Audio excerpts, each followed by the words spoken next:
For many years, we read headlines like these, but this technology is no longer in the distant future. Good afternoon.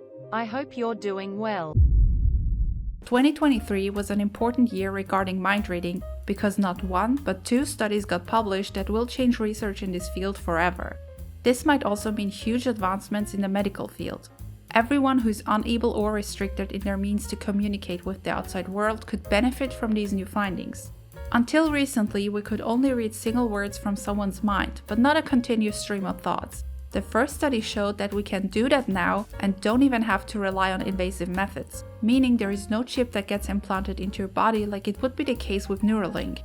How this works instead is by using functional magnetic resonance imaging, in short fMRI. It measures blood and oxygen flow in our brains. But there's one problem with that. Although the machine itself is quick enough to keep up with our thoughts, the signal it measures is really slow. It rises and falls over a span of approximately 10 seconds. Do you see the problem with that?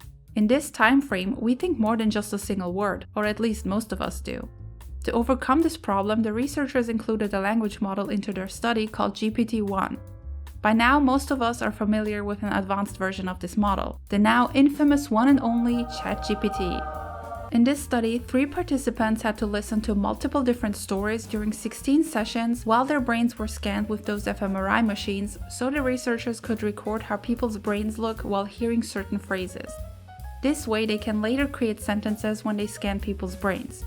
GPT-1 was incorporated to predict possible next words to come up with a meaningful sentence, because catching a word every 10 seconds wouldn't be that useful on its own. At a later point in time, the participants were asked to tell a story in their heads while the MRI machine recorded their brainwaves. The decoder tried to recreate the story by looking at those signals. It couldn't get the sentences right word for word, but that was not what the researchers expected the decoder to do anyway. Its purpose was to convey the meaning correctly, which it was able to do well enough to be considered a major breakthrough. Here's an overview of some examples. On the left side are the actual sentences, and on the right side the decoded ones. The decoder was also able to describe the action when the members of the study were watching silent movies. The second study was even more impressive for me personally because it didn't need the participants to lay still inside a machine so it could translate their thoughts onto a screen. On top of that, it is portable, not like those big chunky MRI machines. This time, the researchers worked with a new technology called D-Wave. First, it uses EEG machines. People have to wear caps that have many sensors attached to measure electrical signals in the brain. Then an AI comes into play. It was trained with a large set of EEGs until it was ready to use.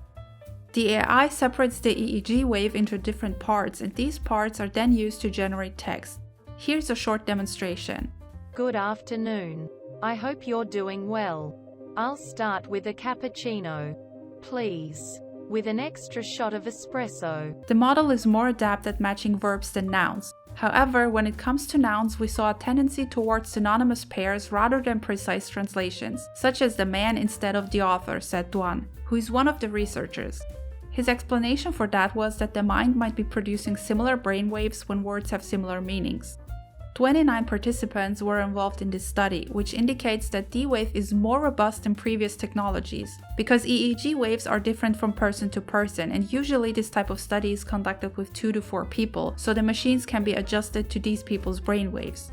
The accuracy of the translation was originally set to be around 40%, but the most recent results even show an accuracy of 60%. However, this outcome is still being peer-reviewed, so the 60% have not been verified yet. But in case it turns out to be true, this will be a game changer, because this level of accuracy has never been reached before. This advancement signifies a huge leap forward in the field of mind reading, potentially paving the way for a lot of new or improved applications, especially in the medical field. But if that makes you feel uncomfortable because you think that soon anyone you encounter will read your mind, I can assure you there is no need to panic, at least not yet. Both of these methods require machines being attached to you to work. Besides, I don't know about you, but I don't have a MRI or EEG machine at home. Even if for some reason someone did, they would still need you to cooperate, so there is no need to worry for now. Both fMRI and EEG are also used to record people's dreams. In case you want to learn more about that, you can watch my other video right here. If you made it this far, don't forget to like, and if you enjoy random bits of information every now and then, consider subscribing.